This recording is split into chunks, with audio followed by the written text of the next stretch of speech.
आप सभी का स्वागत है तिवारी एकेडमी में। कैसे हैं आप लोग? मुझे उम्मीद है कि आप बहुत अच्छे होंगे, मस्त होंगे और जहाँ भी हैं वहाँ कर रहे होंगे खूब सारे मज़े, है ना?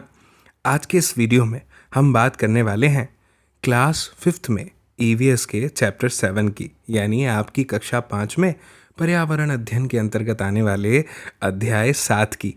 क्या है इसका नाम? इसका नाम आप स्क्रीन पर देख पा रहे हैं, लिखा है पानी के प्रयोग। तो चलिए शुरू करते हैं और देखते हैं कि क्या कुछ खास है हमारे आज के इस अध्याय में हमारे जानने लायक। वैसे तो मैं आपको बता दूं कि हमने इसके पहले 6 वीडियो यानी 6 अध्याय पर वीडियो बना लिए हैं और मुझे उम्मीद है कि आपने उन वीडियोस को बखूबी देख लिया होगा। मैं आपको बता दूं कि पिछले अध्याय में भी हमने पानी के बारे में पढ़ा था, लेकिन खास करके हमने उसमें ये देखा था कि पहले के समय में कैसी कैसी बावड़ियाँ थी, तालाब थे, है ना? अल बिरूनी के बारे में भी हमने उसमें जाना था। आज के इस अध्याय में हम मुख्य रूप से पानी के प्रयोग के बारे में जानने वाले हैं, ठीक है ना? कि पानी किस किस तरह से कैसे कैसे प्रयोग में आ सकता है या आता है। तो चलिए शुरू करते हैं। सबसे पहले जो शीर्षक हमारे सामने है, जो टाइटल है, वो है क्या डूबा क्या तैरा। तो इसमें मैं आपको बता दूं, यहाँ लिखा है कि आयशा बेसब्री से खाने का इंतज़ार कर रही थी, ठीक है ना? अब आज घर में पूरी और चटपटे आलू की सब्जी जो बन रही थी, पूरी बनते देख उसे एक बात बड़ी दिलचस्प लगी। वो क्या थी? उसने देखा जब अम्मी बोली हुई पूरी सॉरी उसने देखा जब अम्मी बेली हुई पूरी गर्म तेल में छोड़ती तो पहले पूरी तेल में डूब जाती। जैसे जैसे पूरी फूलती जाती वैसे वैसे ऊपर आती जाती और तेल पर तैरने लगती। क्या आपने भी कभी पूरी को तेल पर तैरते हुए देखा है और तैरते हुए ऊपर आते हुए देखा है? एक पूरी फूली नहीं और वह तैरी भी नहीं। यह देखकर उसने गूंधे हुए आटे की एक गोली बनाई और चपटी कर ली। उसने इस चपटे गोले को पानी से भरे बर्तन में डाला, पर यह क्या, वह तो डूब गई। अब सोचो और अंदाज़ा लगाओ, अगर आयशा फूली हुई पूरी पानी से भरे बर्तन में रखती तो वह तैरती या डूब जाती? अब सुनिए, अगर पूरी फूली हुई है तो वो कुछ ही सेकंड तक के पानी में तैरेगी, 1 या 2 3 बस। इसके बाद वो भी क्या होगी, पानी में डूब जाएगी। फिर इसके बाद है कि स्टील की प्लेट पानी में तैरेगी या डूबेगी। और चम्मच का क्या? तो मैं आपको बता दूं कि अगर प्लेट वाकई में प्योर स्टील की है तो वो ज़रूर पानी में तैरेगी, लेकिन चम्मच की बात करें तो चम्मच स्टील का भी क्यों ना हो, वो तो डूब ही जाएगा, ठीक है? फिर है प्लास्टिक का ढक्कन डूबेगा या तैरेगा? तो मैं आपको बता दूं, प्लास्टिक का जो ढक्कन है वो तैर जाएगा। फिर इसके बाद क्या हुआ? शाम को जब आयशा नहाकर आई तो माँ ने कहा, आयशा आज फिर तुमने साबुन पानी में गिरा दिया, पहले उसे निकाल कर ऊपर रखो। साबुन रखने की जल्दी में साबुनदानी आयशा के हाथ से छूट गई और पानी में तैरने लगी। आयशा ने बहुत धीरे से साबुन की टिकिया साबुनदानी में रखी, पर साबुन की टिकिया रखने पर भी साबुनदानी पानी में तैरते रही। आयशा की तरह तुमने भी कभी देखा होगा कि कुछ चीज़ें पानी में डूब जाती हैं जबकि कुछ चीज़ें पानी में तैरती हैं। अब देखो ये कविता भी कुछ ऐसा ही सवाल उठा रही है। तो मैं आपके सामने ये कविता पढ़ता हूँ और देखते हैं कि ये कविता आखिर क्या सवाल हमारे सामने उठा रही है। भाई कविता से मतलब पोयम से है, किसी लड़की से नहीं। तो ये कविता क्या है? देखो चाचा इस सुई को, तैराना चाहा डूबी, पर भारी भरकम जहाज तो तैरता, उसमें क्या है खूबी। लोहे का भारी जहाज है सदा तैरता पानी में, सुई हल्की फिर भी डूबी बहती नहीं रवानी में। ये कविता शिशिर शोभन अस्थाना द्वारा लिखी गई है और ये चकमक से ली गई है दिसंबर 1985 यानी 1985। अब करके देखने वाली बात है, वो मैं आपको बताता हूँ इस चैप्टर में क्या दिया है। यहाँ लिखा है कि कक्षा में ना 4 5 से दोस्तों को एक ग्रुप में उनका एक ग्रुप बना लो, समूह बनाओ और फिर ये प्रयोग करो। प्रयोग के लिए क्या चाहिए? हमें चाहिए पानी से भरा एक बड़ा बर्तन और तालिका में लिखी गई चीज़ें। अब पानी से भरे बर्तन में ये चीज़ें एक एक करके डालो और देखो क्या होता है, और अपने अवलोकनों को अगले पृष्ठ पर दी गई तालिका में भरो। ठीक है, अब पानी में डाली चीज़, जैसे खाली कटोरी डाली तो क्या होगा, कटोरी में एक एक करके 6-7 कंकड़ डाल दिए तब क्या होगा, है ना।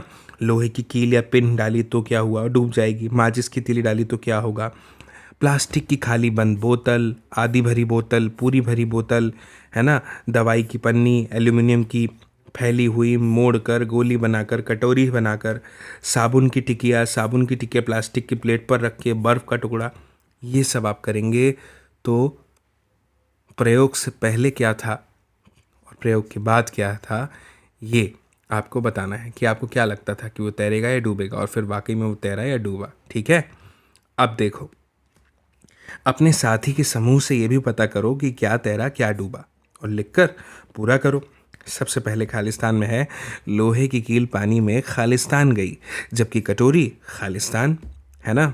तो इसमें हमें यहाँ पर जो जो भी हुआ वो यहाँ पर लिखना है। ठीक है, जैसे मैं आपको एक दो लिख के बताता हूँ ताकि आपके लिए ये आसानी हो जाए इसमें।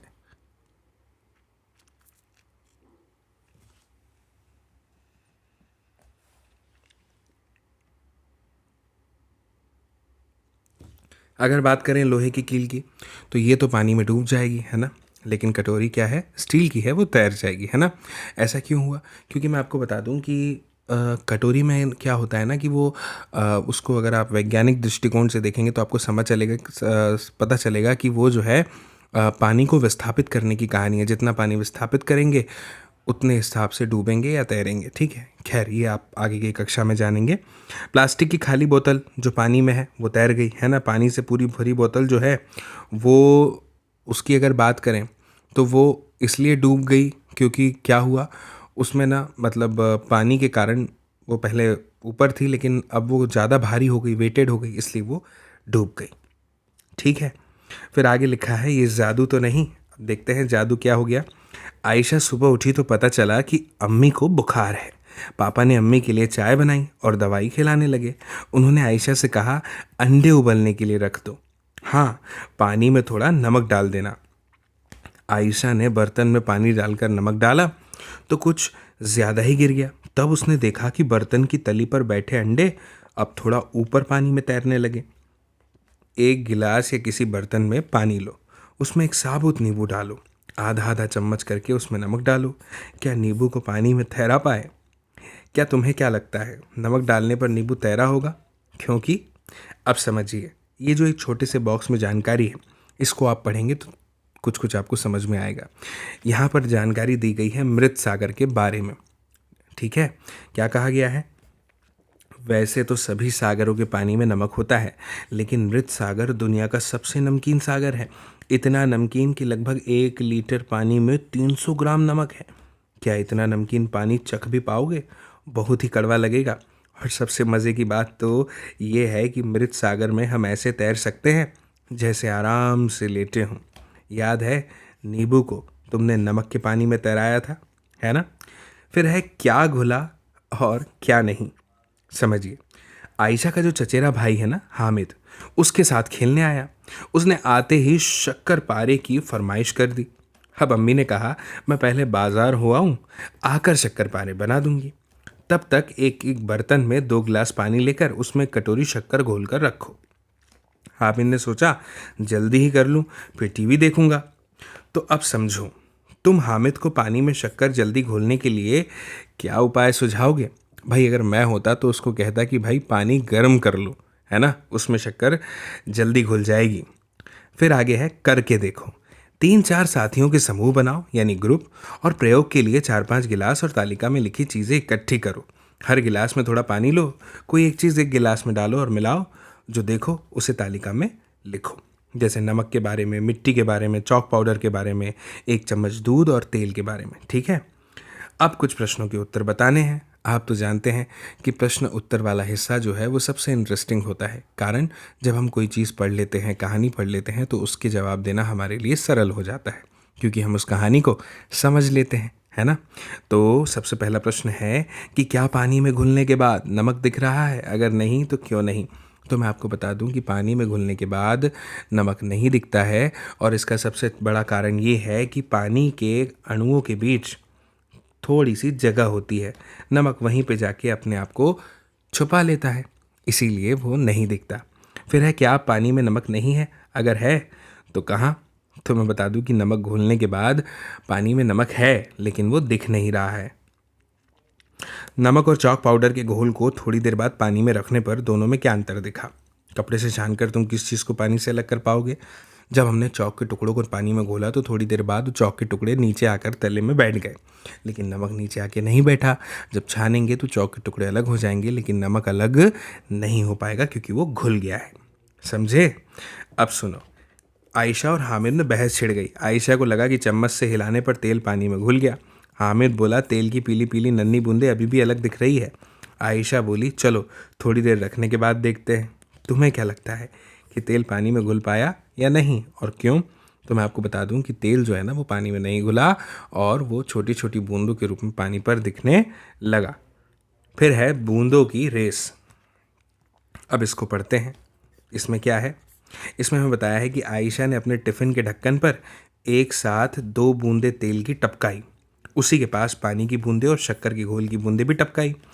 टिफ़िन के ढक्कन को टेढ़ा करने पर कुछ बूंदें तेज़ी से बहकर आगे निकल गई, जबकि कुछ पीछे रह गई। अब तुम भी ये करके देखो और बताओ कौन कौन सी बूंदें सबसे आगे निकली और ऐसा क्यों हुआ। आगे है कि पानी गया कहाँ। अब इसको समझो। एक दिन ना आयशा की अम्मी चाय बना रही थी। वे पानी चूल्हे पर रखकर भूल गई। उन्होंने थोड़ी देर में आकर देखा तो कुछ ही पानी बर्तन में रह गया था। तो बताओ, सोचो, बाकी का पानी कहाँ गायब हो गया? तो जब पानी गर्म किया तो पानी के जो अणु थे, जो कण थे, उनमें क्या हुआ? एनर्जी यानी ऊर्जा आ गई और वो गैस बन गए, हवा में उड़ने लगे। इसीलिए वो पानी धीरे धीरे ऐसा लगने लगा कि कम हो गया। सोचो, चिट्टी बाबू और चिन्ना बाबू के घर में आम पापड़ बनाने के लिए उसे धूप में क्यों रखा होगा? ताकि उसके अंदर से भी जो पानी है वो ऊपर उड़ जाए। धूप में रखा था। तुम्हारे घर में कौन सी चीज़ें धूप में रखकर बनाई जाती हैं? तो जो जो चीज़ें आपके घर में धूप में रख के बनाई जाती हैं, आप उसके बारे में इस उत्तर में लिख सकते हैं।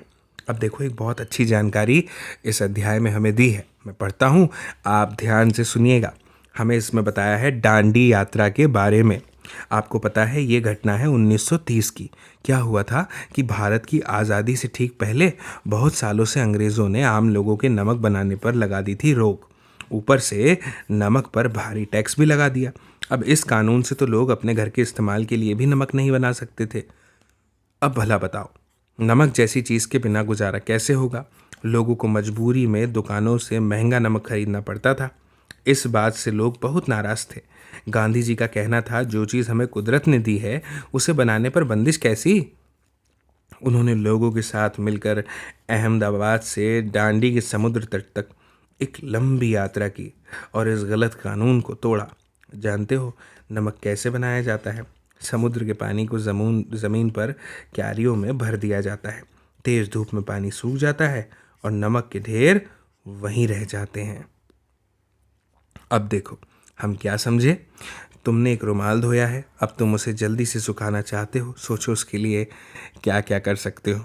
उसे धूप में रख सकते हैं, है ना? वो सूख जाएगा थोड़ी देर में।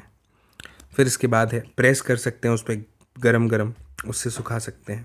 चाय बनाने के लिए तुम पानी में कौन कौन सी चीज़ें डालते हो? पानी में क्या क्या घुल जाता है? पानी में चाय पत्ती घुल जाती है ना? मतलब उसका रंग आ जाता है ना? शक्कर पूरी तरह से घुल जाती है ना? फिर आगे है, तुम्हें मिश्री के टुकड़े दिए गए हैं, उन्हें जल्दी घुलने के लिए कुछ तरीके लिखो। चम्मच से हिलाएंगे उसको पानी में तो वो घुल सकती है। पानी को गर्म भी कर सकते हैं, उससे भी वो जल्दी से फटाफट पानी में घुल जाएगी। तो मुझे उम्मीद है दोस्तों, साथियों, कि आपको ये वीडियो बहुत पसंद आया होगा, है ना? आप ज़रूर इस वीडियो की लिंक को अपने दोस्तों के साथ साझा कीजिएगा, शेयर कीजिएगा, ताकि वे लोग भी देख पाएँ इस वीडियो को, समझ पाएँ इस जानकारी को। बाकी फिर आपसे जल्द ही मुलाकात होगी अगले नए अध्याय के साथ, अगले नए वीडियो में। तब तक के लिए आप सभी को मेरा नमस्कार।